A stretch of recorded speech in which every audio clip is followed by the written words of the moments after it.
En el siguiente video vamos a estudiar este ejemplo de demostrar que un conjunto es un subespacio vectorial de lo que nos solicita. Dice, considera el conjunto S formado por la tripleta X, Y, Z, que pertenece a R a la 3, Y es igual a 3X y Z es igual a menos 2X. Ese es un subespacio vectorial de R a la 3 en las operaciones usuales de suma y multiplicación por un escalar. Recordemos que en un video anterior vimos cómo demostrar que es algo subespacio vectorial de un conjunto, que básicamente es tener dos vectores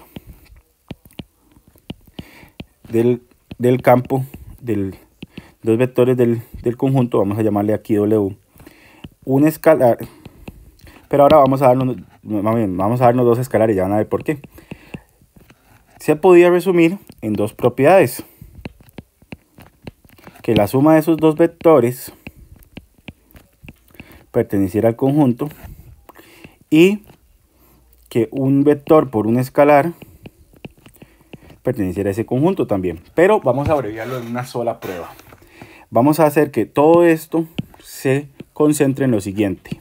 Si yo agarro el primer escalar, se lo multiplico al primer vector, más le sumo una segunda multiplicación del otro escalar por el otro vector, y demuestro que esto pertenece a W, vamos a poder demostrar que es un subespacio vectorial, en vez de hacer las dos propiedades por separado. En nuestro conjunto, vamos a poner aquí para aparte, tenemos el conjunto S formado por la tripleta X, Y, Z, que pertenece a R a la 3, donde el Y se convierte en 3 por X, y esto es un I lógico, un I matemático, y Z es igual a menos 2 por X.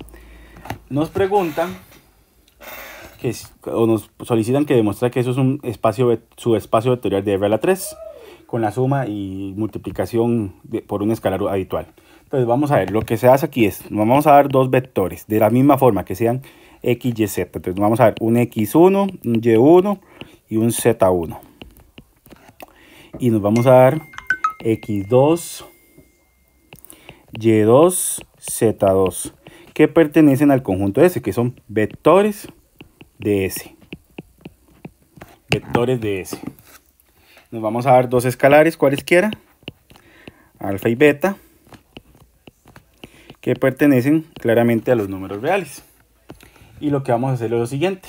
Vamos a hacer que alfa por el primer vector que me di, que es X1, Y1, Z1, más beta por X2, Y2, Z2, nos vamos a cuestionar si eso pertenece al conjunto S. Entonces vamos a empezar por esto de acá. Tenemos que usar las condiciones del espacio vectorial S, que está, el conjunto S que está por ahí. Entonces, ¿qué es lo que vamos a hacer? Primero vamos a aplicar la propiedad distributiva de un escalar por un vector, que simplemente es multiplicar las entradas de los vectores por su respectivo escalar. Entonces aquí quería alfa 1 por X1, alfa por X1, perdón, alfa por Y1, alfa por Z1. Aquí quedaría más beta por X2, más beta por Y2, más beta por Z2. Ahora vamos a usar la suma de los vectores normales, de dos vectores, que es sumar entrada con entrada. Entonces esto sería alfa X1 más beta X2, alfa Y1 más beta Y2, alfa Z1 más beta Z2. Entonces es la suma de entradas con entradas. Ahora, recordemos, ahora este va a ser nuestro X, este va a ser nuestro Y y este va a ser nuestro Z, en términos generales. Entonces, vamos a aplicar lo siguiente. No, aquí vamos a hacer algo, ya sumé los vectores, pero vamos a eliminar esta fila para hacer algo mucho mejor. Esto, por la definición del espacio vectorial, vean que aquí el Y se convierte en 3 por el X. Entonces vamos a convertir esto aquí y este de aquí por esta partecita de acá. Y este otro, los Z, lo vamos a usar usando esto, que es lo que viene definido en el espacio vectorial.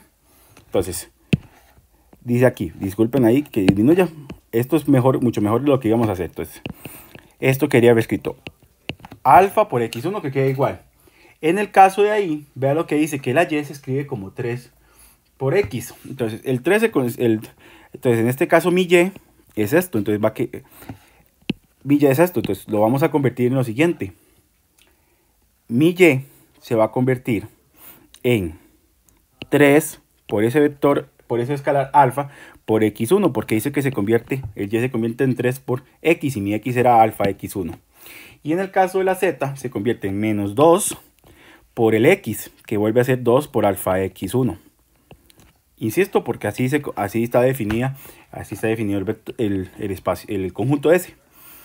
Acá el beta x2 queda igual, y entonces el beta y2 se convierte en, según la definición, que es el y, se convierte en 3, el beta se conserva por el x, que en este caso es el x2.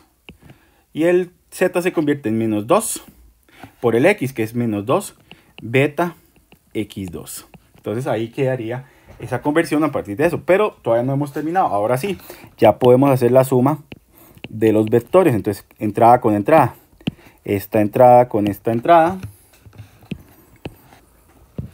Que me quedaría alfa más x1 más beta x2. La segunda con la segunda. Que nos quedaría 3 alfa x1 más 3 beta x2. Y la tercera con la tercera, que nos quedaría menos 2 alfa x1 menos 2 beta x2. Ahora, en la segunda y en la tercera entrada, sacamos un número a factor común para cada entradita, según lo que corresponda. En la segunda entrada, vea que tenemos un 3 a factor común, y esto nos va a quedar 3 más alfa x1 más beta x2, coma, menos 2, que es otro factor común, aquí a x1 más, porque sacamos el menos, beta x2. Y entonces, usted me dice, ¿de qué sirve esto? Vea que la primera entrada lo podríamos considerar como una x, pero solo la primera entrada. La segunda sería el 3 que teníamos que multiplicar, si se acuerdan, acá, 3 por x, y vea que aquí está el x, 3 por x, y aquí estaría el menos 2, y el z se convertía en menos 2 por x, y aquí está el x también, entonces aquí sería menos 2 por x, y hemos logrado que el espacio vectorial cumpla las características que se solicitaban en el conjunto S. Entonces, por lo tanto, la condición, si se cumple, que era demostrar que esto era y, esto era z, y obviamente el x se queda igual, si se cumple, por lo tanto, S, si es un subespacio vectorial de R a la 3, y eso se simboliza de la siguiente manera: S como el signo de menor o igual, pero con una rayita ahí como en cursiva, y de hecho es así, a R3. Esto simboliza que ese es su espacio vectorial de R a la 3. Entonces eso es lo que hacemos en este ejercicio.